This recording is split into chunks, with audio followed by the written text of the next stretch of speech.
Hi, this is Mike with Blue Island Public Library. It is Tuesday. It is August 11th. It is 12:05 p.m. exactly. And this is our program on understanding your digital footprint. And this is part of our library's Lead with Digital Skills grant. So we're going to be using the Google Applied Digital Skills website curriculum for this. And then we'll talk about some other things about your digital footprint, and that will wrap up our series. So I'm going to go ahead and share my screen now, and we'll get started. Screen. Oops. Computer sound. Okay. So first thing we're going to do, just like in all the other ones, we're just going to go Google for Applied Digital Skills. That's the name of the curriculum. And it's going to be likely the first one on the list. Don't need our calendar anymore. And here we have Google's Applied Digital Skills curriculum. We're going to click on lessons. Of course, there are many lessons, some which we've done already, many more. Great resource for many different things. What we're doing together today is footprint, which I will search for. Here it is right here.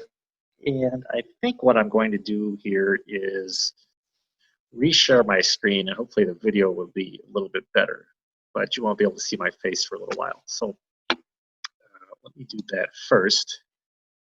Share this again, and theoretically the optimized screen sharing for video will make this look a little bit better and not as choppy as it was before. So here we go. Let's go ahead and get started. If you've been with me on any of these other ones, then you know the premise is kind of they show you a short video and then we do an activity after that, and typically we're using something in Google Docs or Google Sheets, Google something. So here is their class, and we're going to watch a short video and then we're going to talk. So let's see what happens. Every time you go online, you leave behind data or information about yourself. The online information about you that exists as a result of your activity on the internet is called your digital footprint.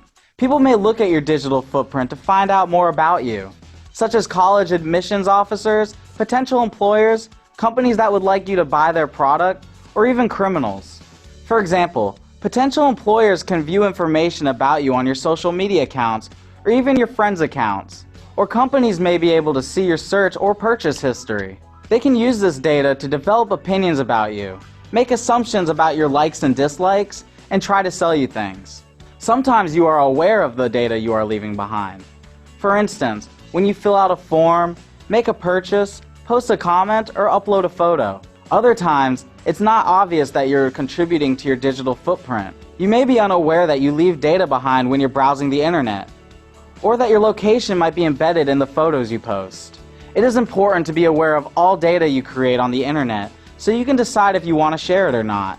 In this lesson, you will think about all things that make up a person's digital footprint and list them in a spreadsheet. Then, you will mark all the actions you take and use conditional formatting to paint a picture of your digital footprint. Complete this lesson by yourself or with a group. If you are working in a group, get together with them now. If you don't have a group, ask your teacher. This lesson uses Google Sheets, but you can complete it in any spreadsheet application or even with a pen and paper. To work on this lesson, sign into your Google account, open a new tab in your browser, and navigate to google.com. If you're not signed in, do so now.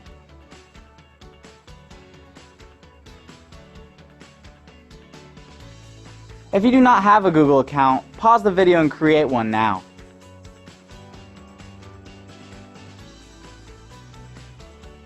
To begin, open your Google Drive.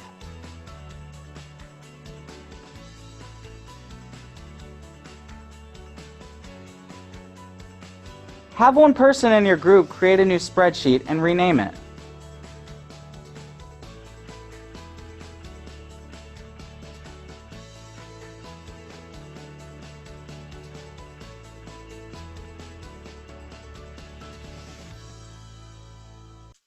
Share the spreadsheet with each person in your group.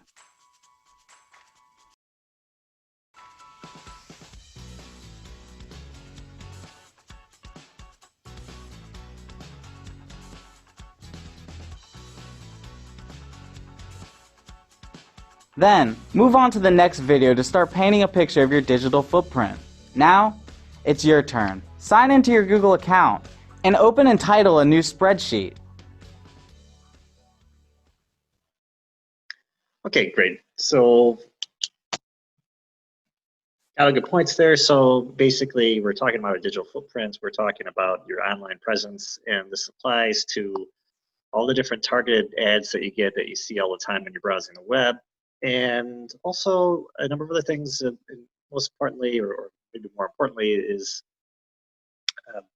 employers and things like that. A lot of times, people will try to find you on the internet before they even have you in for an interview. Things like that. They may form an opinion about you before they even meet you.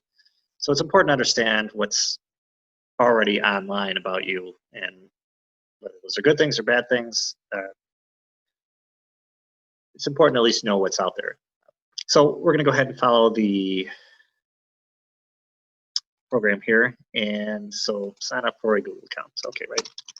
So I already have a Google account. If you don't have a Google account, then you would normally just create one, which you go into google.com and you click the sign in button, and normally you would just sign in. But if you don't have one, you can do this create account right here, and it's a very simple process. It's just you give them your name and pick a email address that's not already in use, give it a password, and you're good to go. I already have one, so I'm just going to go ahead and sign in with that.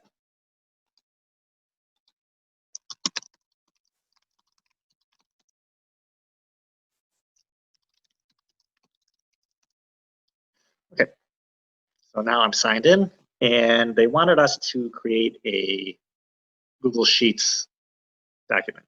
So click the 9 dots up here and go to Google Drive and create a new document.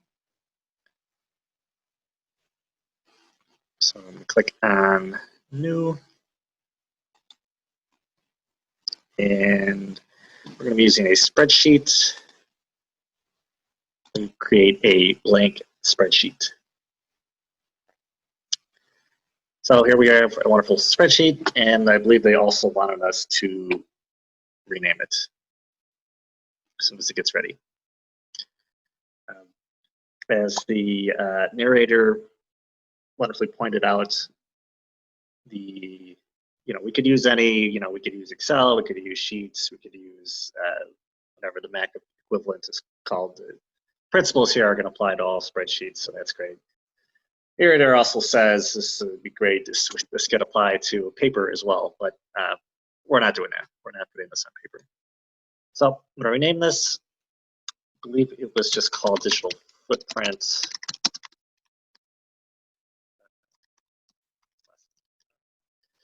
All right, so we went and did that, and let's find out what happens next.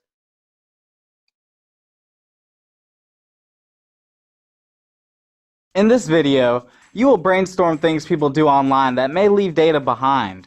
Then, you will each add 3 items to your shared spreadsheet. To begin, gather with your group. Together, think of the many things that people do online. They might play games, send emails, or talk to friends. Others might do homework, read the news, look up information for a paper, watch videos, download apps, or read books. Think of ways that anyone might use the internet. Once you have discussed several ideas with your group, return to your own computer. Have one person type online actions in the first cell of the spreadsheet to create a header for your list. Bold the header. Then, each student should add at least 3 ways that people use the internet to your spreadsheet. Or, if you're working by yourself, brainstorm and add at least 10 ways people use the internet to your spreadsheet. Once each person in the group has added at least 3 things to the spreadsheet, move on to the next video to revise your list. Now, it's your turn. Gather with your group at one computer to brainstorm things people do online that may leave data behind. Add a header for your list. Go back to your own computer and add at least 3 items to your shared spreadsheet.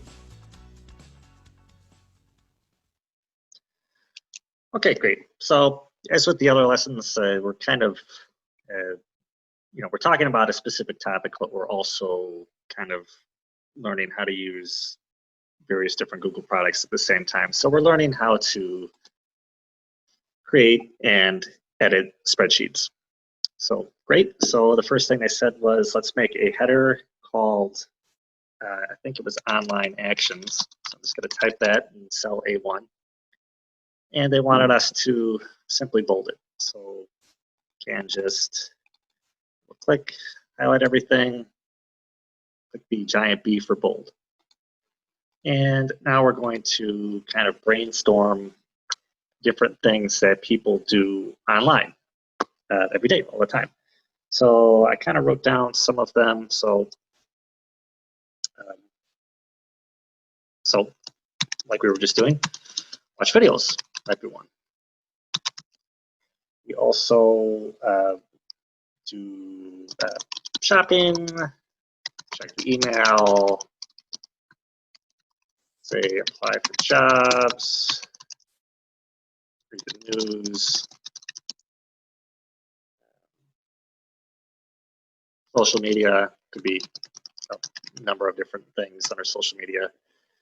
So we do a lot of different things. So we're just kind of brainstorming what different things we do online, ways we use the internet, and I believe next we're going to be thinking about what kind of implications and what kind of footprint those actions leave online. So something to think about. Let's go ahead, continue on, and see what happens next. In this video, you will learn about the most common ways websites collect and store information about people. Then, you will brainstorm additional items for your list. When you browse the internet, websites install cookies that track what you are looking at. A cookie is a message that is given to a web browser by a web server. It identifies a user and allows a business to prepare a customized web page or store information for you. Cookies save you time loading web pages that you visit frequently, but they also leave evidence of the sites you visited and how often, which could help people form a profile or make assumptions about you. Geolocation can also add to your digital footprint.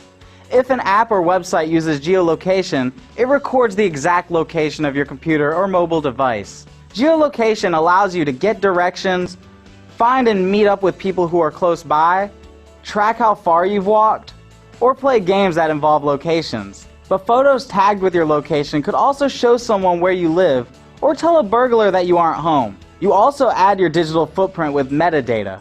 Metadata is text that is written and added to web pages, images, and files so computer systems and search engines can easily find and share it. For example, when you take a photograph and post it online, the image may contain metadata about where the photo was taken, who took it, and when it was taken. Search engines read the metadata of web pages and images and deliver results related to your search. Metadata can make search engines work better and faster, but it also adds to your digital footprint. Other people can also add to your digital footprint, such as when a friend or family member tags you in a post or comment. There are many ways that your digital footprint can grow, even when you're unaware that you are leaving information behind. Now, think about less obvious ways that you could leave digital footprints. Add at least one item to the spreadsheet.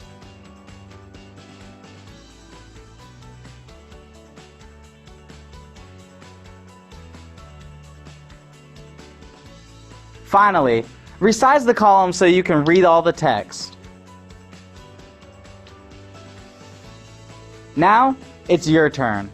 Brainstorm ways you leave digital footprints behind without knowing it. Add at least one item to the spreadsheet, and resize the column to fit all of your items.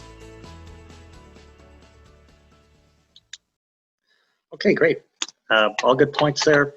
So you kind of mentioned websites using cookies and things to kind of remember who you are, basically. For example, you might go to sign into your Google or your email in general, and you might notice it has your name in there already. Remember who you are. That's good and bad. It's bad in the sense that it's kind of tracking you and you're kind of losing privacy that way, but it's good in the sense that it's convenient for you to log in. You don't have to type your email address every time. You visit certain websites a lot. It's helpful. Also, they talked about, wrote down geolocation, which is another thing. This is, the downside is the privacy side, and the upside is that you're getting more localized information. So if you're looking for news and it knows that you're in Chicago, you're probably going to get Chicago news. You're not going to get somewhere in a different country, different state, something like that. Similar if you're looking for, maps or something like that, it's probably, if I go to maps.google.com right now, it's probably going to show me something related to where it thinks I am. So right now, we're looking at a map of Blue Island. I didn't tell it I was in Blue Island, but it knows through all these various different methods that the most relevant map to show me would be something in Blue Island. News, weather, maps, everything. They also talked about EXIF data and things like that. When you take pictures, there's a whole bunch of information that's stored on there, which is helpful. Usually, you can almost do a whole lesson on this, but there's, you take a picture with a camera, usually it has a lot of information about how the camera was set up, what settings were used, and sometimes if it's GPS enabled, it even tells you where the picture was taken, which is another whole conversation on its own. So all good things I talked about. Now let's go ahead and do the lesson, which is to brainstorm a couple more things and do a couple things with the spreadsheet. So let's go back to our spreadsheet, and I wrote down some other ones. Social media. Yeah, social media can even be like,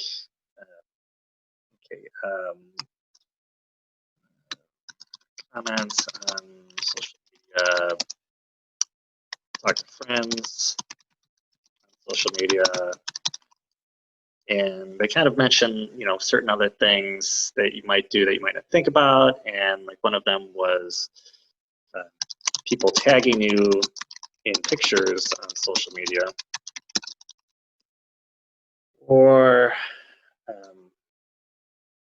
other things, finding events on social media. Let's see, I wrote down a few more things you do online, general review products online, look for jobs. That's all I wrote down. Probably a whole bunch more. If we had more people, more people attending, we could come up with a lot more, I'm sure. So they wanted us to also resize the column to make sure that we can see everything. They're saying is if we had another list here, we wouldn't be able to see, we wouldn't be able to see the entire item here. Since there isn't a column B, it doesn't really matter, but we're going to resize it anyway, which is you go to the top and the icon changes to the left and right arrows, and you can drag the column over.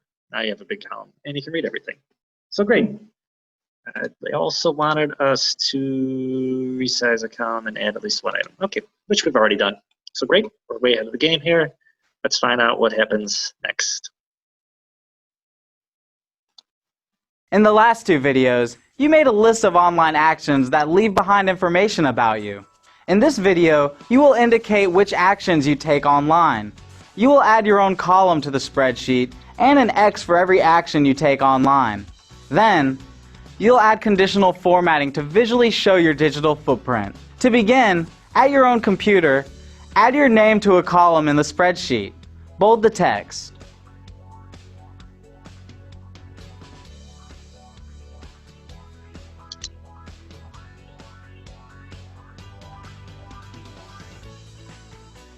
Next, read through your list of online actions. If the action is something you have done or might do online, place an X in that row.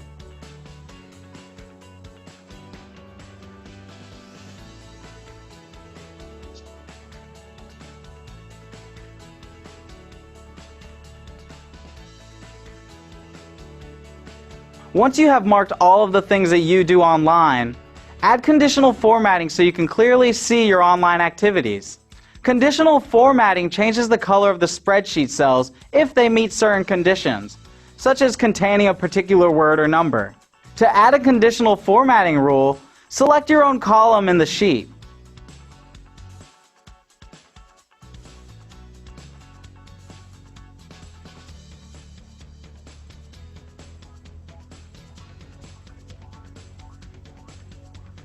Then, in conditional formatting, add a rule that tells Google Sheets to format the cell if the text contains an X.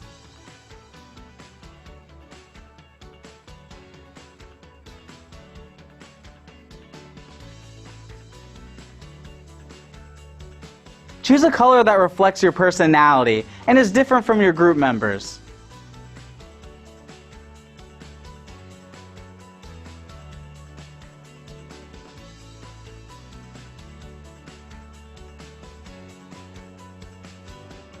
Great job! Now the actions you take online appear in your spreadsheet in the color you selected. You have a picture of your digital footprint. Now, it's your turn. Create a column with your name as the header. Indicate your online actions, and use conditional formatting to add color and paint a picture of your digital footprint. Okay, great. So not a whole lot of information there, but we are going to be going back to our spreadsheet and kind of first they suggested to add some items, which I sort of wrote down some of them. Perhaps we stream television, or homework, games, and do research, among many, many other things. This could be a million things long. At this point, we would have been sharing our document with some other people. There's nobody here except for me, so that's okay. What we'll do instead is just pretend that we are sharing with other people. And let's see, so we're going to make some headers. Let's see, me and my wonderful fictional friends, Alice and Bob, are also helping me out. So I just made a couple more titles. And what I'll do is kind of highlight these guys and also make them bold. And they had suggested to put an X anywhere that you personally participate in some of these activities. So let's say that I do these things, not these. I do these and this and this. I do that too, and I do that one. Alice, on the other hand, maybe does something different. Maybe she does this, this, this, and this, and these two. And maybe Bob does something completely different. Normally, Bob would be filling this out himself. This would be a wonderful example of just collaborating on a spreadsheet with multiple people. So let's pretend that we had opinions like such. Then next, they had suggested to use a conditional formatting rule to highlight cells that have an X in them. So that's cool. So what I can do here is I can highlight all of my data, just here. I can go to Format and Conditional Formatting. All right, so we're going to apply this to the range that I highlighted. Format cells. If the cell contains letter X, kind of see what else we can do. And it can be helpful to be a whole lesson itself on just using spreadsheets, new basic things. But here we're just going to do a simple, if the cell contains the letter X, then format a specific way. And I'm just going to pick I believe this is like the fill background icon. And I'll say mark it as light blue. Cool. So you can see it already kind of showed me what would happen. I'm going to click done, and it's applied. Now for Alice, we'll do something similar. Highlight the same relative range. Format, conditional formatting. If the cell contains the letter X, then apply a certain format style, perhaps light yellow 1. Sounds perfect. Click done. I like that color, but that's all right. And Bob would do the same thing. He would say conditional format over the appropriate cell range. If the cell contains the value of X, apply formatting style to it, fill a color dark magenta. Sounds lovely. Perfect.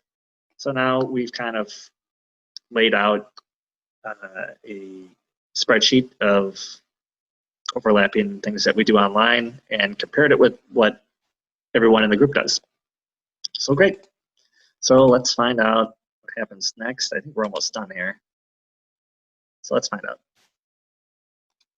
In this lesson, you brainstorm the kinds of actions that people take online that leave a digital footprint. You worked with your group in a spreadsheet to make a list of actions that actively contribute to a person's digital footprint. You also learned about cookies, browser history, geolocation, and metadata, which are less obvious ways that people add to their digital footprints. Then, you painted a picture of your own digital footprint using conditional formatting. Compare footprints with your group. What are some things that you all do online? What kind of data is left behind when you do those things? Then, think about your digital footprint as a whole. If all someone knows about you is the data in your digital footprint, what kind of impression would that person have about you? Lots of people may look at parts of your digital footprint. For example, college admissions officers, sports coaches, employers, or even criminals might look at your online activity to find out more about you. You may want to make an effort to create a smaller digital footprint and take less action online. Or you might want to add more information to your digital footprint so you can share things you want people to know about you. For instance, you can shape your digital footprint in a positive way by creating a blog or website that showcase your work and interests. Sharing this kind of information helps people know who you are, what you care about, and what you've accomplished. Everyone who uses the internet has a digital footprint. There are many online resources to help you learn ways to reduce your digital footprint and limit the amount of information you share online, or enhance your online presence. By painting a picture of your digital footprint, you become aware of the information you're leaving behind, who is collecting it, and why. And you can make informed decisions about the information you share online. Okay, great. All good points there. I think that is the last one. Yeah, so they made some good points. So you basically have this digital footprint. You have some kind of internet presence, whether you like it or not, and you just have to be aware that, you know, employers and all kinds of other people will find that information, and you know, you might want to take some effort to control what's out there about you. So if you have unpleasant things about you that are on the internet somewhere, you might take steps to remove things, or maybe even add things that are great about you. Maybe you can, if you do some kind of work where you produce material, maybe you're a graphic designer or something, or you're an artist or something, you might want to put, you know, some of your work on a website somewhere or on a blog or something, as I mentioned. Great ideas. And let's see, I think this might be it for this reflection. Okay, so that's it, this is survey. All right, so let me reshare so that I can be on the screen at the same time. So share, turn off the optimize, and put it in a corner somewhere. So great, so we've completed the Google Applied Digital Skills lesson. And you know, the wrap up was they're kind of talking about what your, you know, what your presence is and what's out there about you on the internet, and how other people are going to use that information about, there's an extension here. Okay, so there's some extensions to this lesson. It was really the end of the official lesson, but we can do these at another point in time, but these are all good. There's more information here. Yeah, so the point is, you know, people are going to use this information either in a good, positive, or negative way, and might take steps to control that. And one of the things that I wrote down at some point was that even if you think you're not being, you know, you're not being tracked, or you don't participate in social media or something, you probably are, even if you don't know it. Anybody remembers how Facebook had the whole like shadow profiles thing? And that was basically like Facebook, as an example, was creating profiles on people because people post pictures on the internet, and even if you're not on Facebook or something like that, other people will tag you in those photos and attach your name to all those photos, and they build a profile for you, whether or not you're even part of that social media website, which is crazy. So something to be aware of. Also, I wrote down one of the things I wanted to kind of end with was your online activity. So, and ironically, Google is probably the best example for that. So we kind of talked about, like, sometimes you go to Gmail or something and it might already have your name and everything waiting for you to sign in. Now, this is just going to bring up my email because I'm already signed in. But your Google account also has so much more than that. And one of the things that you can do if you're using Google, for example, is check your activity. So myactivity.google.com will show you a whole bunch of activity that you probably didn't know Google was keeping on you. And you may have various different things on and off, but you can see everything I've done today, everything I've done while I'm signed in, everything, what I did last week. Now, if I was signed in all the time, which a lot of people are, you could imagine how extensive this is going to be. Has everything you search for. This is just web activity we're talking about. So it's everything you search for, every website you've gone to. Google is tracking that information about you. You can see that, I happen to have location history turned off. It's got my YouTube history, basically everything that I've searched for and watched on YouTube, probably how long I've watched each video for, whether or not I commented on it or liked it or anything like that.